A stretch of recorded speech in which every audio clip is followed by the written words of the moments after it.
Basically, the competition is hosted by Stanford, and they have a center on longevity, which is designing products and experiences for people who are facing the challenges of aging. Our project was focused on mobility, so we designed something to help aging people basically just move around in the most efficient way and still creating something that looks nice. Because like a big shopping cart, you can't throw that in your car. You're gonna get stuck once you leave the parking lot. You can't take it with you.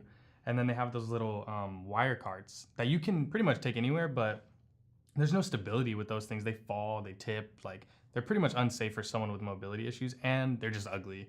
So City Cart is kind of combining the best features of those two into one beautiful package. We drew inspiration from our friend June, who came into our class, and we met her. And after watching her struggle with mobility, it really sparked an interest in designing something that could be with her at all times. So she always has that stability, that support, but she's not afraid to go out and about and go shopping and live her life basically. When we first found out we were selected for the competition, because we just submitted, and then months later we get an email, and I was just like, oh my God, I was like, Eric, wait. I showed him the email and we just hugged it out, and and then we went down to Stanford and actually presented. And we had already kind of formulated who we thought were gonna place, and they announced third, and we're like, oh, that's not at all what we thought. Like maybe they're looking for something else. And they like look at us, and like second place, they look at us. I was like, dude, I think we got this. And then he said City Cart, and like people went nuts. Yeah. We were like surrounded by our friends, and everyone was just screaming, and everyone like looked at us.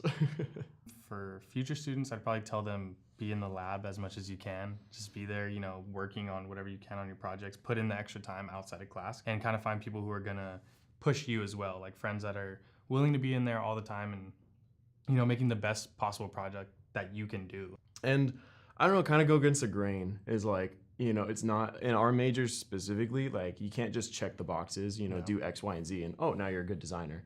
Like you kind of have to carve your own path and like do what makes you happy. And that's what sets you apart, and that's how you build your personal skills.